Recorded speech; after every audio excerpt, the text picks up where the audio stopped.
Hi. Hello. Hi. Oh my goodness. How glamorous. How glamorous are you, I'm gorgeous? really not. I'm just at home and I wore my Ode to the Spice Girls boots. Oh, I love it. Come in. Thank you for inviting me to your little home. mate. It's chaos. It's a proper mum's house. Well, I've got three I was kids. going to say, shall I take your coat? But you'd have nothing left Nothing on. underneath it. No, I was going to put a top on, but I thought, nah. This is cute. What's your name? It's Cookie.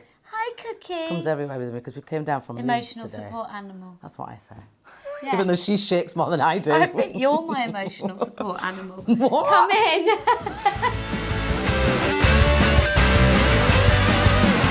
To you, she was a member of the biggest girl band in history, the Spice Girls. She's been an actress, a presenter, a TV judge, a solo artist, and is patron of Women's Aid, becoming an MBE for her services to survivors of domestic violence. She's resilient and strong, both mentally and physically, and right now is reminding us of that fact as she graces our screens in Netflix's Bear Hunt. But to me, she was always my favourite Spice Girl from the start, which is why I've always been too awestruck to try and make friends with her. Because she once invited me to the gym to go and work out together, and I hate the gym and didn't want to embarrass myself, so I didn't go because I thought she'd put me to shame. But today, I'm lucky enough to have her with me, not on a treadmill. It's Mel B.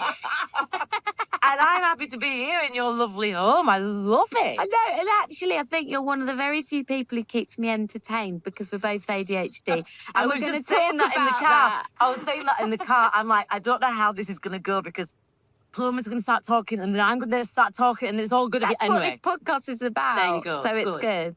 But yeah, we were just talking about the fact that you've just come from Leeds. Yeah. And I used to go to dance school there. You went to the same one as me, and we're both in trouble all the time. I was always in trouble because the Did you head get lady, checked out? she used to always be yelling at me, saying that I was too loud. And then one day she's quite mean to me. She said, you know, girls can kick their legs far higher than yours. As if that's like the most important thing in the world. Also, I got sent to her office because I sent some pictures of the Simpsons having a threesome to the caretaker, and then she said that because it was through the through the portal of the college, she said she was going to get rid of me. That is funny And I though. was That's like, funny. I don't think. Yeah, it's my dog. Cookie's She's just making herself doing- at home. Yeah, you do what you want. Cookie. She's trying to find a little Just spot. don't piss on the chair. Honestly, she won't. Oh, She but won't do you do know that. what? It wouldn't be. You wouldn't notice with all this going on, would I you? love it. I just decorated my front room with leopard print and then a black leopard print. So Gorgeous. the whole front So wing you is do leopard like print. leopard print? Yeah. Because I was going to ask you before about the Spice Girls thing. Like, did you guys style yourself? Did you choose that was your thing? No, but I've been 'Cause I was obsessed like, with leopard print for I years. don't know if you think this is offensive that everything in my life's animal print. I love this. And that I'm rubbing it in and I've got the No. boots on and everything. But I was like, no, this is actually me. I think And that I'm is scared. me. I'm That is you. me. Usually I do wear a bit of leopard print, but I thought, you know, it's you, so I thought I'd jazz it up a bit because you always look fabulous. It's always eclectic and creative, so I've joined your gang Well, you look today. gorgeous. And the dye job on Cookie's amazing. This is a really good because I only got away with leopard print, the wallpaper in my front room. I thought if I did a leopard print sofa, that would be good, but I had to choose between one or the other because my partner was can't like, have both. we don't really know what it's going to look like, and this is our Chaos. front room. It might Like give my me a mind, headache. that's what this is like, my mind. So, you know, when you originally came out in the Spice Girls and you were called Scary Spice, Yeah. right? That insinuates that you were mad and unpredictable. Do you resent that name? I don't think it did. I mean, if you What did they mean by if scary? you knew me, so for a start, all those names was given to us by a lazy journalist. He couldn't remember our names. Yeah. So it was like, oh, well, she's in a tracksuit. That one looks sporty. She's in a nice little dress. That's posh. I always felt a bit protective of you when I heard scary because I was like, she's not But scary, wait, she's like me. Let me tell you. So the reason why he said scary to me is because, say for example, we'll be doing an interview. I'd go, now interview me. Yeah. So I make that person feel like a bit scared. So that's why I got called scary. So if I was in an interview with the girls and I didn't like what the interview was saying to the girls, I'd go, stop it. Yeah, So I but was like the to me, protector. that's not scary. That's like Oh, the it whole is. embodiment of like what you guys represented was like girl power and strength. And it wasn't scary. It was more like strong spice. I think if you'd have met me Or back powerful then, I was a spice. bit scary. Especially, I remember we went into William Morris and we were singing our songs, and I got on the table and stamped on all their pieces of paper because they were looking at their pieces of paper instead of looking at us. I've done that.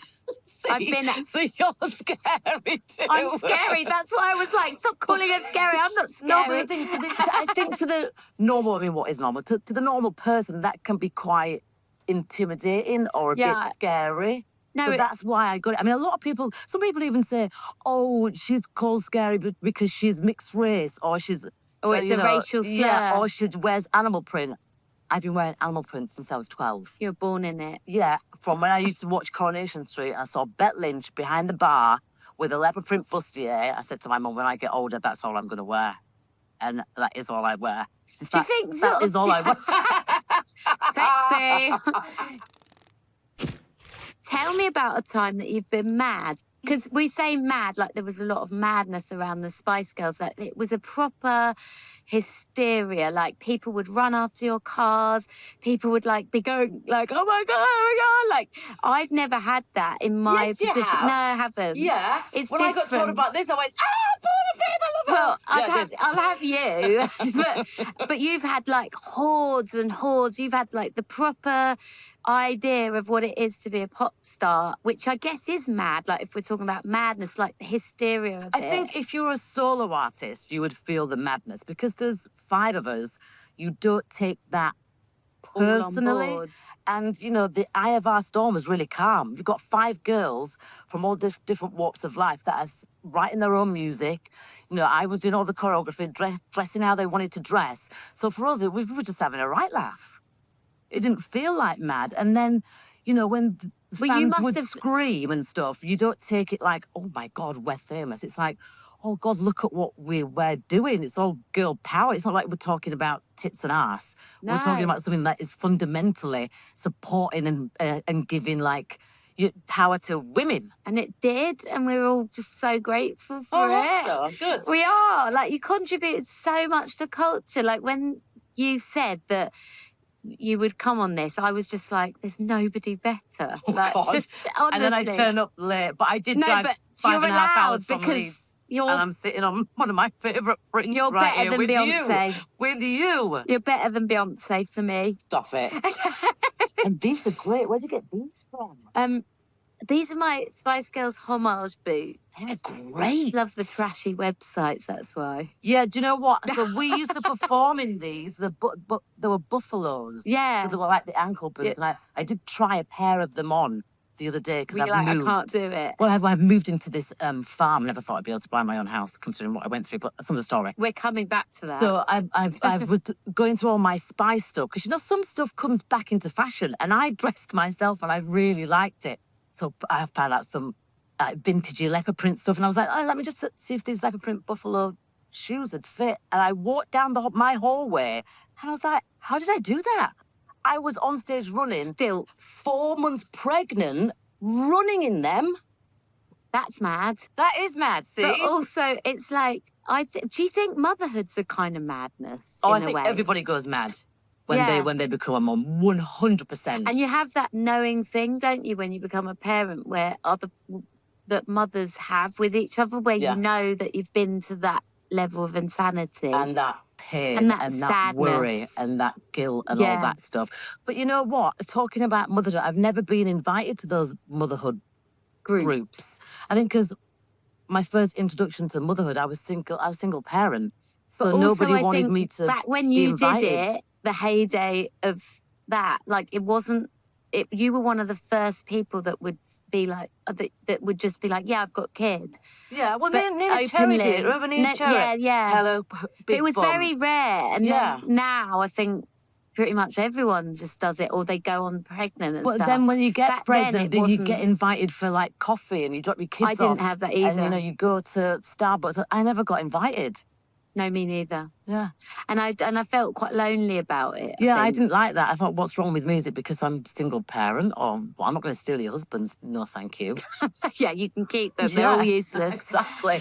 Well, you see, mad, I felt like I was not mad angry. I felt like I was mad insane for quite a long time because I was in a very abusive 10-year marriage and there was lots of coercive control and manipulations. And Yeah. so, you know, when I would think, right, I know where I've put my diamond earrings. I know that they're there at the side of the bed. And he'd But then move them. he would move them, but then blame me, and then it would be, you're irresponsible. Oh, look, I found them in the fridge. And I'd be going... And making you think, am I mad? Yeah, then I'd question myself. Yeah. Maybe I did put them in the fridge. So a lot of that went on, and I literally felt like I was going mad. Yeah. And I had to, almost where I would double check myself. And I was doing America's Got Talent, so I'd go to work and be filming for hours and hours, get home, and then things would start and things would be shifted, almost like you were living in a fantasy world. Like, I know that wasn't there before, and I know where my coffee mug is because I'm quite routine and I like things, even though my place is always chaotic, there's certain things where you know you've put them there.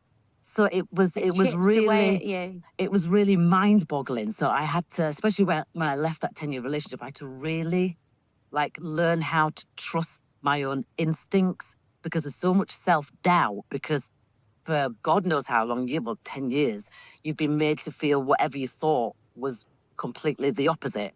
And you've put that there, but really it's there. So I felt mad. Moving on to sad, you know, you were just speaking about your relationship. And Yeah.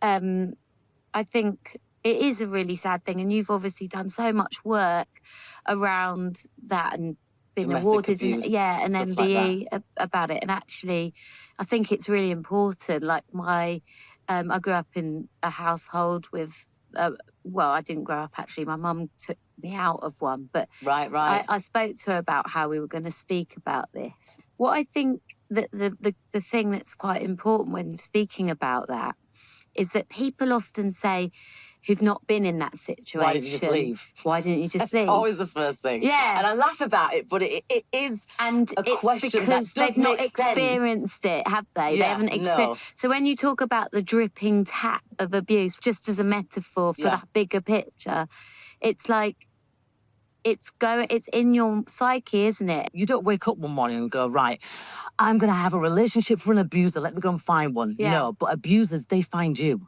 They find you when you're either at your most vulnerable or when you're either at your most happiest. And it's a challenge to them to see how they can get you and how they can then start to manipulate it. And it does happen. It doesn't happen just all at once. They love bomb you. You know, they show like your knight in shining armor. And then slowly over time, it starts to, you know, they show their true colours. And it is quite often, from people I've spoke to, stronger characters that end up in those circumstances. Yeah, well, like people always think vulnerable. It's the meek. Yeah, no, it's not. But it's it not. isn't. Because to them, they want to be able to have your lifestyle, your money, to be able to control you, what you wear, what you say. And I think when I started speaking out about it back in 2015, coercive control was only just then prominent. And then I brought my book out in 2017, and nobody was talking about it. And I was like, but the statistics and the what's going on are so high. 3 women a week get killed by their current partner or like ex-partner, and those numbers are not going down, they're going up. So it's an epidemic. So I'm like, why is no one talking about it? And then I started doing like lots of promotion for my book. A lot of places didn't want to even publish the book. They didn't want me to talk about it when I was being interviewed. And then I would do pretty big interviews, whether it be, I won't name names, but then that person would go, I'm so glad you're talking about it because I was in an abusive relationship. And then everyone comes out the woodwork. But then I'm like, well, why are you leaving me to talk about it? Why can't you help too? Because nobody would think that you had gone through it. Let's stick together. Yeah. But no, and I think slowly now, especially with things like, you know, Dirty John, the TV shows that are out, I've done a lot of consulting for like EastEnders and Coronation Streets because I wanted to get the abuse, how to show it where it actually is very, very real. And now, because of those shows, it is more of a conversation, you know, because I think it should be, because you want to be able to teach your kids what a healthy relationship looks like. And if you don't start Do with you your think kids... you could recognise an abuser now? Yeah. Do you think there are signs? Yeah. What would you say you look out for? It's not just recognising it, it's that feeling of In your not gut. feeling safe. There's something about that person, even though they can be really charming, but there's something really I've had a unsavoury. relationship not that long ago where they seemed so lovely and nobody knew why I got out of it. But I listened to my gut. Exactly. My gut was saying, this isn't safe. This is too much. And when you're in love, those red flags, you can't see them. You miss, but then when you look back, it's like, oh my God. That was weird that he showed up when I was going to the airport there. Or that's weird he bumped into me at my regular coffee shop. Or I was at a restaurant with a friend and then he was there. Weird. And said, and then didn't come in. And we just took a picture of the outside of the restaurant. Weird. But you know what? I'm out. These abusers, they all do the same thing. So they have all got this certain hand guidebook that they all do, because I talk with a lot of survivors. And they all do the same things. Hiding the car keys, or making you feel like a bad mum, or you're not responsible. So if they're all working from the same book, because an abuser does the same thing day in, day out, and then if you leave them, then they'll go on to abuse somebody else. So my point is, if we know what they do and how they do it, we should be the smarter ones, because at the end of the day, it's predominantly happening to women, and it's our problem as women. It's happening to us. So we have to be able to stop it, because if we don't stop it, they're not going to stop. And so the sadness, because we're talking about the sadness, was it for the person you lost? Yeah. And that I had to gain back, but in a way that was years.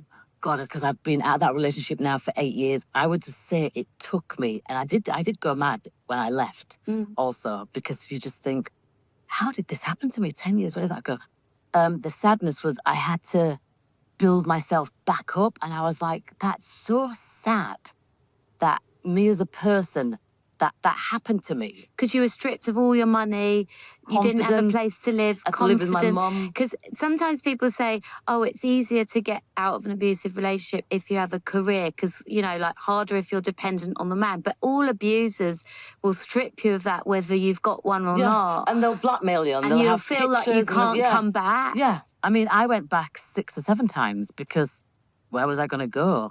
Who was I going to tell? You know, it's drilled into my head. No one's going to believe me. You know, I'm just a used up whatever with kids, just because you're a spice girl. But he made you think you were that. Oh, he would tell me that. Yeah. Constantly. So then you think, well, yeah, I haven't spoken to my mum in years, because he's isolated me from that relationship. Yeah. So when you actually walk away, you are absolutely exhausted, but you're so sad. And then comes a bit of anger, but then that gets overshadowed by the guilt. And then especially with kids, you've got to, you know, how could I have allowed this to happen? Then you have to remind yourself, I didn't want this in my life. No. I loved him, you know, and this is what he did to me and my family and my animals. Yeah, I think it's really bad that society, as women, we still blame ourselves. Like, everyone blames the victim, and there's this idea of shame. Well, I think that's us. That's what we do, and that's one thing. But I think it's with also working with survivors, we have to break that mold, and I'm constantly with this case that's just come out of Giselle Pellicott.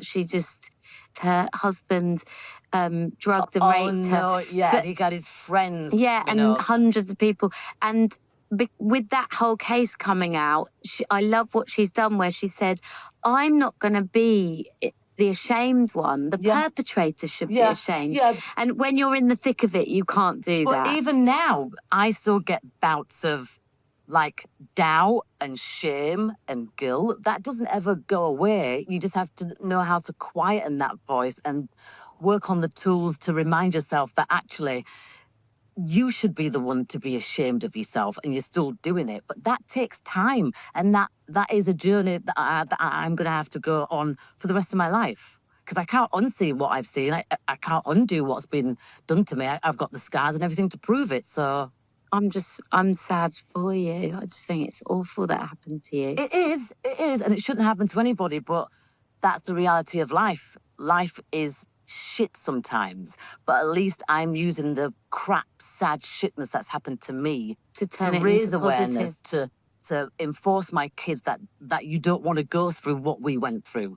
You know, be sure of yourself, be confident in yourself, and trust your gut. When you get that feeling, ooh, something's not right, walk away, because if you don't walk away, you'll end up dying.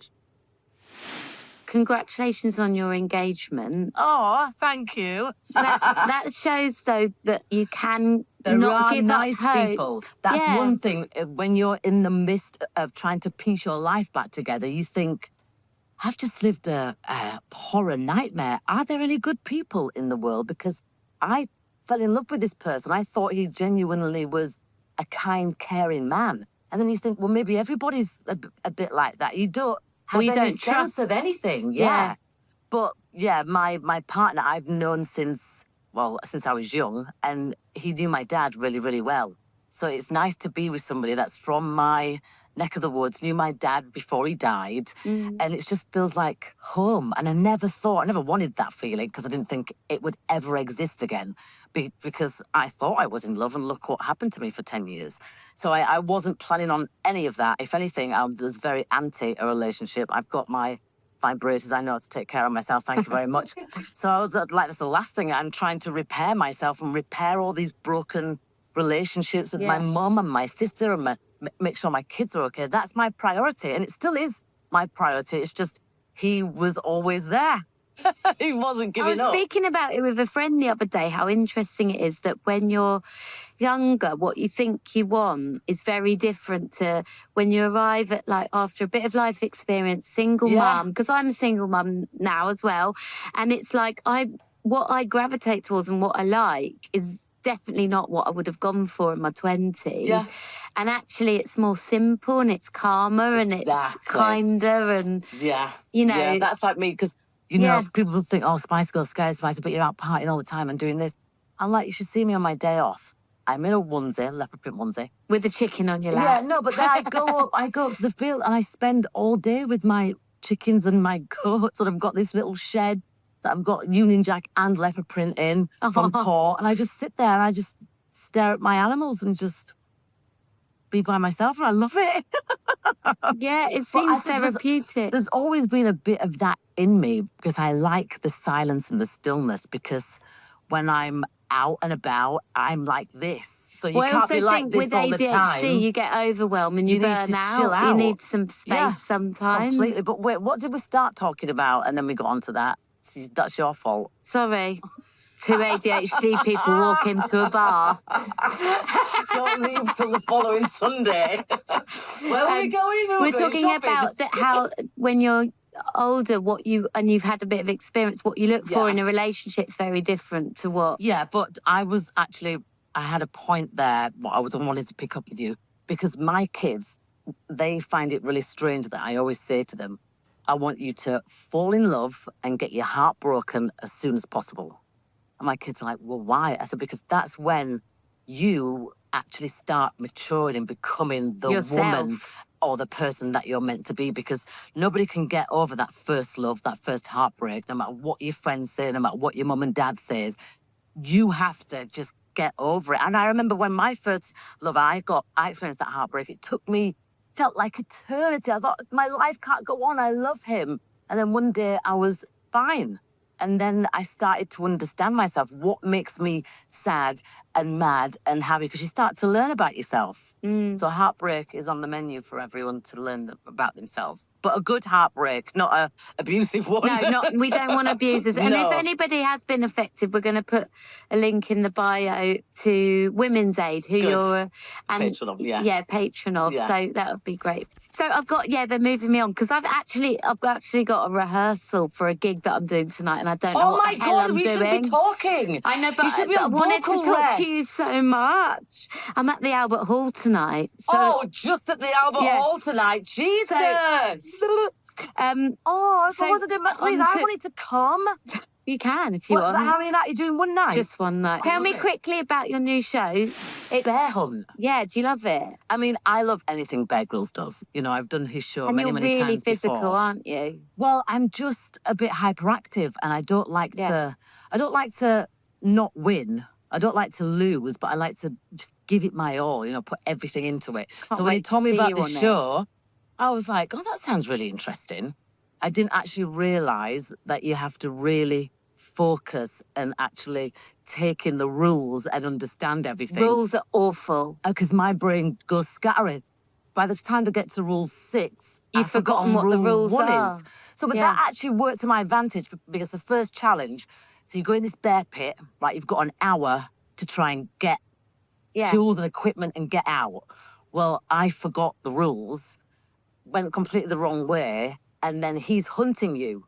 So you have to get out. So you hear this big, and then you have to go, right, I've already been going for about 10 minutes, and now he can get us at any point. And this is massive, like acres and acres of land. I got out by accident in 21 minutes. Which is amazing. With the right tools. Not following the rules. Not following the rules. But that's the story of our all. lives, I think. Yeah. If you don't follow the rules, you get there quicker. Yeah, and then when I found out what the rules were, I didn't get out.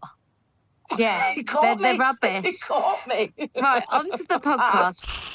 So tell me a time that you have been bad, and it can be badass, because I am when badass. I think of you... I am badass. Yeah. I am. I know, actually that's am. why I No, wanted to am, ask. because I have to remind myself of that, because I'm a person that is very caring and very giving, but now more than ever, and I particularly like that when I was younger, you know, I don't stand for shit anymore. When I was younger, I was a little bit more aggressive with it, hence the name Scary Spice.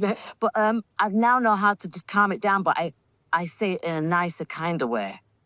But I still don't stand That's boundaries, for shit. isn't it? Yeah. You've got your boundaries. But I've always been like that from going through all that abuse and stuff. You have to remind yourself of what you were, you know what I mean, and what I want to mature into, because I think things are certain choices that you have to make. And I was like, well, I really like that part of myself. I just need to smooth it around the edges a bit. But I'm Northern too. So Yeah. Northerners are very direct. I just bloody say it love as it the is. North, because I think I'm an honorary Northerner. You've lived in Chapeltown. I know. Well, from Hackney to Chapeltown, sort of the It same. is similar. And, Yeah. you know, when I moved back here in 2019, I lived with my mum. My mum's one of 7, so I've got so many aunties and uncles and nephews and nieces, really northern tribe of women. So Is your mum badass? Well, I think she's a bit rude sometimes.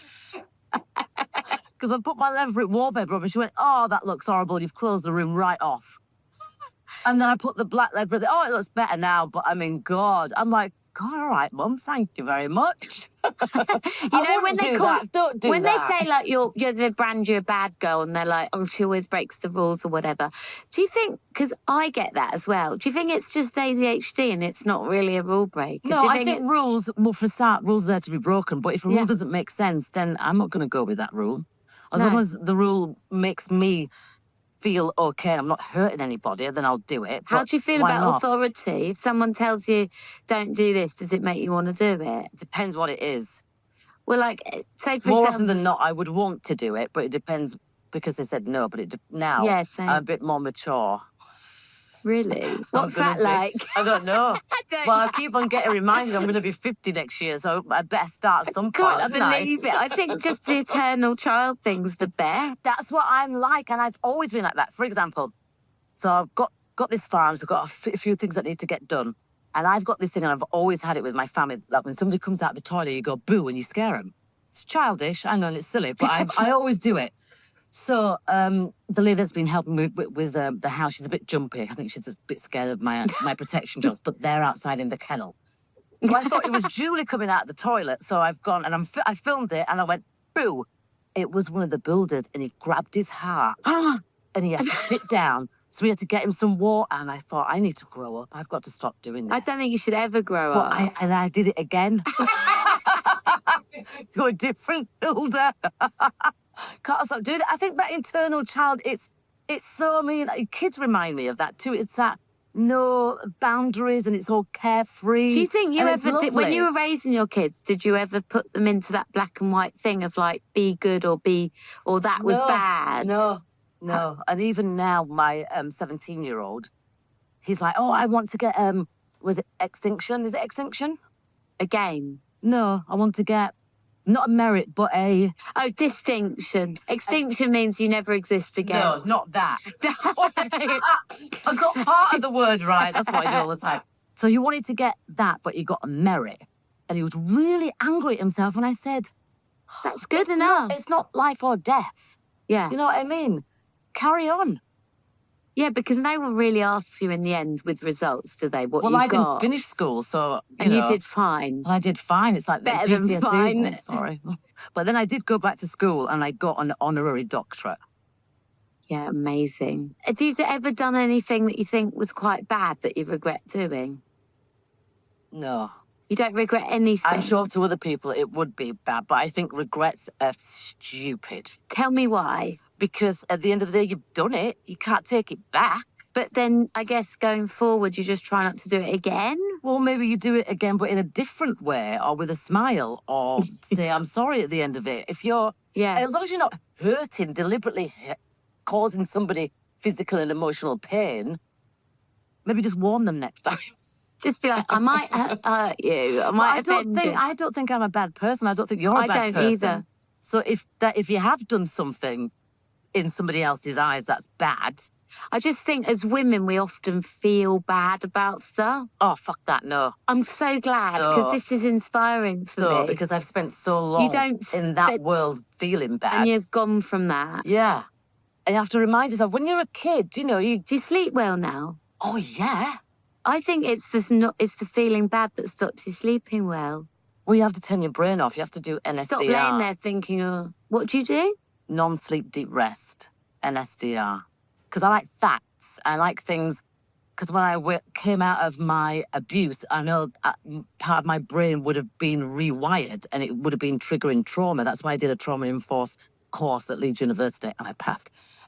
The things that you can do to rewire yourself and set new things for it to be kinder and nicer and to get rid of that worry and triggering and trauma and depression. And so that leads us nicely on to what makes you glad, which rhymes. But I think, what are you most glad about today? Because you've spoken about this full circle thing where when I hear it, I'm just like, I'm so in awe of you. Aww. I really am, because, it's really difficult as well. I think a lot of people don't realise that everyone's lives are just completely nightmarish at times behind the scenes, and it takes chaotic. so much effort to go and put a brave face on and be the person. But I love that part. I love and that you're part. so but good then at it. I really like, I'll just pretend I've lost my phone and I'll just go and sit with the animals for hours. But so you're glad about the animals? Oh my God. The kids, it's your my new sanctuary. relationship. It's my sanctuary, being with those animals. And it's really good. I doing bear hunt. I was in Costa Rica for 4 or 5 weeks. As soon as I got home, I went straight up to see the animals and not my partner or the dogs or the kids. I've just got to go and check on Sharon and the chickens. Hold on a minute. I didn't even go in the house. I went straight up there. That's so up nice. to the field. You have to come and visit. I'd love to. Because now I've got a dining room table. Well, you've been in my house, but I'll have to have you around properly for dinner when it's not chaos. No, I like because I like cooking. You do? I love it. That's good. I always happen to meet really good people and they can all really cook. Because I can't. So I'm like, check. Well, I'll cook for you. I'm going to make you my friend now. So thank you so much for coming on. And I'm really sorry it's a bit rushed, but I've got to go to the Albert Hall where you've been. Oh, come on. This is more important. The Albert Hall. Get off. Do a show. Get off. Go on. Do a show. Go on. But thank you for coming. Thank You're you. gorgeous. It's really lovely. You're really nice. You are. No, you are. You're really special. And I don't really like people that much. No, it's hard. I think people are a bit weird. Most people are a bit shifty. Yeah. No, I agree. You're not. We're fine. We are who we say we are. Exactly. Here. That's the best bit. Exactly. Look out, leaving before Mel. Goodbye. See you when you get back, Paloma. Ring the doorbell. Now I'm going to go and have a nosey.